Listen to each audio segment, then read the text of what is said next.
আওয়ামী লীগ মুক্তিযুদ্ধের নয়, টাউট বাটপারের দল, বলছেন ব্যারিস্টার ফুয়াদ। জানাবো হাসিনার আওয়ামী লীগ ভারতপন্থী বিএনপিকে ট্যাগ দেবেন না, বলছেন রিজভী। এদিকে হাসিনার আমল বাংলাদেশের ইতিহাসে জঘন্যতম অধ্যায়, বলছেন মুজিবুর। জানিয়ে দেব জুলাইয়ের চেতনায় বিশ্বাসীদের নিয়ে বৃহত্তর জোট গঠন করা হবে, বলছেন ডাক্তার তাহের। আরও থাকছে গণ অধিকার পরিষদের নিষেধাজ্ঞা চাই, 24 ঘন্টায় দোষীদের গ্রেপ্তার না করলে দুর্বার আন্দোলন গড়ে তোলা হবে। এবং সর্বশেষ জানাবো আলুর দাম বাড়ানোর পরিকল্পনা করছে সরকার, বাণিজ্য উপদেষ্টা। এতক্ষণ শুনছিলেন সংবাদ শিরোনাম, এবারে বিস্তারিত। তবে তার আগে অনুরোধ থাকবে আমাদের চ্যানেলটি সাবস্ক্রাইব করে বেল আইকনটি ক্লিক করুন। আওয়ামী লীগ মুক্তিযুদ্ধের নয়, টাউট বাটপারের দল, বলছেন ব্যারিস্টার ফুয়াদ। আওয়ামী লীগ মুক্তিযুদ্ধের দল না, এটা ছ্যাচরা টাউট বাটপার ডাকাতের দল বলে মন্তব্য করেছেন আমার বাংলাদেশ পার্টির সাধারণ সম্পাদক ব্যারিস্টার আসাদুজ্জামান ফুয়াদ। ব্যারিস্টার আসাদুজ্জামান ফুয়াদ বলেন, দিল্লির আধিপত্যবাদ বিরোধী যে রাজনীতি, সেই রাজনীতির ফাউন্ডেশন জিয়াউর রহমান তৈরি করেছেন। দিল্লিকে বাইরে রেখে দেশপ্রেমিক সব শক্তিকে নিয়ে একটা রাজনৈতিক ফেনোমেনা তৈরি করতে হবে। সেই ফেনোমেনায় সব রাজনীতি থাকবে, মাল্টি পার্টি ডেমোক্রেসি থাকবে, সমালোচনা করার অধিকার থাকবে। চতুর্থ সংবিধান সংশোধনী বাকশাল যা যা করেছে সবকিছুই জিয়াউর রহমান আন্ডু করলেন।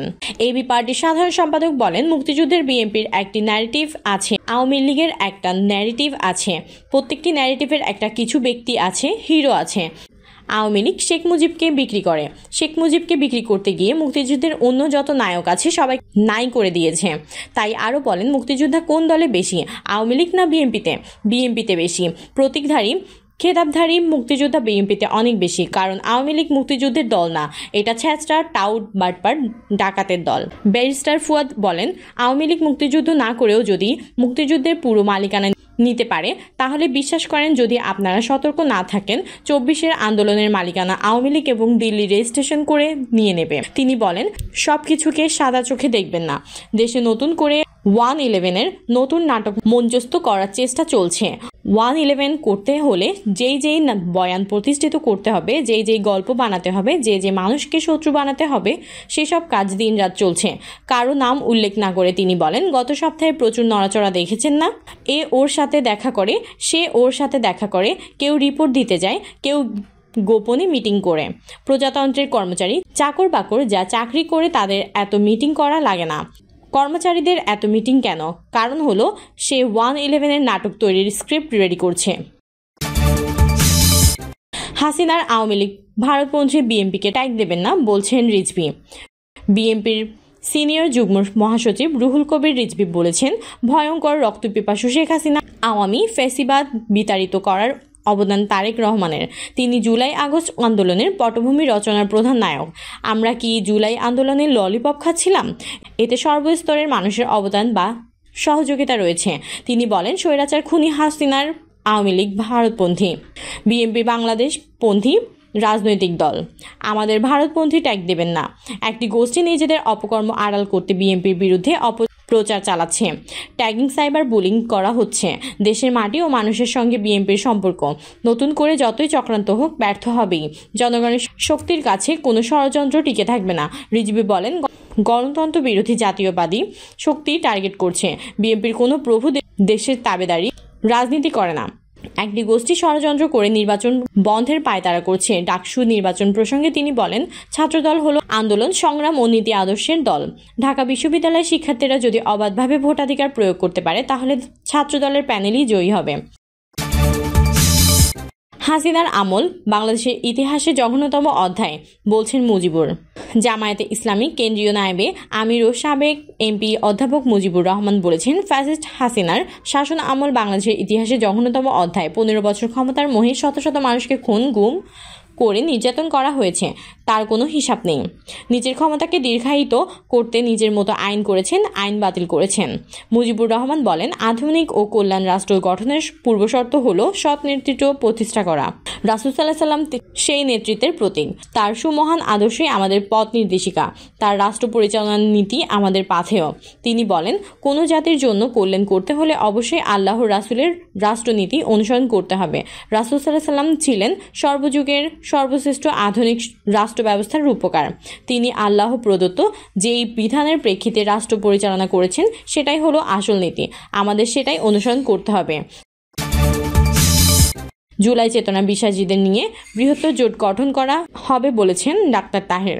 জামায়াতে ইসলামীর কেন্দ্রীয় নায়েবে আমির ও সাবেক সংসদ সদস্য ডক্টর সৈয়দ আবদুল্লাহ মোহাম্মদ তাহের বলেছেন, আগামী নির্বাচনে জুলাই চেতনায় বিশ্বাসীদের নিয়ে বৃহত্তর জোট গঠন করা হবে। সেই লক্ষ্যে আমাদের কাজ চলছে। জোটে সব ইসলামী দল জুলাই চেতনাকে ধারণ করে এমন সমমনা দল থাকবে। এই বিষয়ে আলেম ওলামা ও ইসলামী রাজনীতিবিদদের ব্যাপক সাড়া পাচ্ছি। নির্বাচন যত কাছে আসবে আমাদের এই প্রক্রিয়া তত দৃশ্যমান ও সুসংগঠিত হবে। ডক্টর তাহের বলেন, দিন দিন জামায়াতের জনপ্রিয়তা বাড়ছে, প্রক্ষান্তরে অন্য একটি দলের জনপ্রিয়তা কমছে। ওই দলটি গত কয়েকদিন আগেও হানিফ পরিবহনের কাউন্টার ভাঙচুর ও লুটপাট করেছে। দেশের জনগণ কোনো চাঁদাবাজ ফেসিবাদকে আর চায় না। ডক্টর তাহের আরও বলেন, বাংলাদেশের মানুষ একটি অবাধ, সুষ্ঠু, নিরপেক্ষ ও উৎসবমুখর নির্বাচন চায়, যেখানে মানুষ নির্বিঘ্নে তাদের ভোটাধিকার প্রয়োগ করতে পারবে। যেন তেন উপায়ে কারো চাপিয়ে দেওয়া নির্বাচন জনগণ মেনে নেবে না। এই নির্বাচন হবে ভারতীয় আধিপত্যবাদ, দুর্নীতিবাজ ও চাঁদাবাজদের বিরুদ্ধে দেশপ্রেমিক এবং ইসলামপ্রিয় জনগণের বিজয়ের নির্বাচন। এই নির্বাচন হতে হবে সন্ত্রাস ও দখলদার মুক্ত, অবাধ, সুষ্ঠু ও নিরপেক্ষ নির্বাচন। প্রত্যেক ভোটারের কাছে দাঁড়িপাল্লার প্রতীকের আহ্বান পৌঁছে দিয়ে বিজয় নিশ্চিত করতে হবে। আরও থাকছে গণ অধিকার পরিষদের নিষেধাজ্ঞা চাই। 24 ঘন্টা দোষীদের গ্রেফতার না করলে দুর্বার আন্দোলন গড়ে তোলা হবে। সন্ত্রাস বিরোধী আইনে গণ অধিকার পরিষদের নিষেধাজ্ঞা চেয়েছেন জাতীয় পার্টির একাংশের মহাসচিব ও সাবেক সংসদ সদস্য শামীম হায়দার পাটোয়ারি। রাজধানীর কাকরাইলে জাতীয় পার্টির কেন্দ্রীয় কার্যালয়ে আবারও অগ্নিসংযোগ, হামলা ও ভাঙচুরের ঘটনা ঘটে। এ নিয়ে রাতে সাংবাদিকদের সঙ্গে আলাপকালে এই দাবি জানান তিনি। এই সময় অন্তর্বর্তী সরকারের উদ্দেশ্যে তিনি বলেন, আগামী 24 ঘন্টার মধ্যে দোষী ব্যক্তিদের গ্রেপ্তার না করলে দেশব্যাপী দুর্বার আন্দোলন গড়ে তোলা হবে। শামীম হায়দার বলেন, গণ অধিকার পরিষদ আমাদের অফিসে আগুন দিয়ে সন্ত্রাসী কার্যক্রম করেছে। আমরা সন্ত্রাস বিরোধী আইনে গণ অধিকার পরিষদের নিষেধাজ্ঞা চাই। আমরা মনে করি এই দলটি রাজনীতি করার অধিকার হারিয়েছে। আমাদের যে আরোপি আছে সে অনুযায়ী নির্বাচন কমিশন থেকে এই দলকে ব্যান করা উচিত। সরকারের সমালোচনা করে জাপার সাবেক সংসদ সদস্য বলেন, বিগত সময়ে আমরা দেখেছি যারা মব করতে এসেছিল তাদের বিরুদ্ধে সরকার কোনো ব্যবস্থা নিচ্ছে না।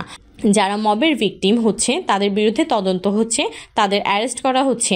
আমরা এই অবস্থার পরিত্রাণ চাই। তিনি আরও বলেন, রাষ্ট্র ও সরকারের চির ধরে গেছে, বাংলাদেশ সরকার ব্যর্থ হচ্ছে। আমরা এই ঘটনার বিচার বিভাগী তদন্ত কামনা করি এবং দোষী ব্যক্তিদের 24 ঘন্টার মধ্যে গ্রেপ্তার না করলে আমরা দেশব্যাপী দুর্বার আন্দোলন গড়ে তুলব। জাপা অফিসে আগে দুর্বার হামলা হয়েছে, সেগুলো সুষ্ঠু তদন্ত হলে আজ এ হামলা হতো কিনা সাংবাদিকদের এমন প্রশ্নের জবাবে শামীম হায়দার বলেন, তখন তাৎক্ষণিক যদি হামলাকারীদের গ্রেপ্তার করা হতো তাহলে কখনোই এই হামলা হতো না। সরকার এ বিষয়ে উদাসীন। সরকার চেয়ে চেয়ে দেখছে আর মবতন্ত্রের রাজত্ব চলছে। মবকারীরা মব করে যাচ্ছে। সরকারের চেয়ে দেখার কারণে আজ মানুষের জীবন সম্পত্তির হুমকির মুখে পড়েছে। আলুর দাম বাড়ানোর পরিকল্পনা করেছে সরকার। বাণিজ্য উপদেষ্টা, বর্তমানে সারা দেশে আলুর দাম কমে যাওয়ার সরকার দাম বাড়াতে টিসিবির মাধ্যমে বিক্রি ও রপ্তানি বাড়ানোর পরিকল্পনা নিয়েছে বলে জানিয়েছেন বাণিজ্য উপদেষ্টা শেখ বশির উদ্দিন। এই সময় উপদেষ্টা বলেন, দাম বৃদ্ধির লক্ষ্যে সরকার আলু টিসিবির মাধ্যমে বিক্রি ও আরও বেশি বিদেশে রপ্তানি করার পরিকল্পনা করছে।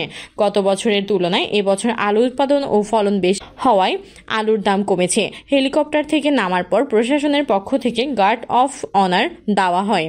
পরে বগুড়ার দুপচাচিয়া উপজেলার মর্তুজাপুর গ্রামে জুমার নামাজ আদায় করেন তিনি।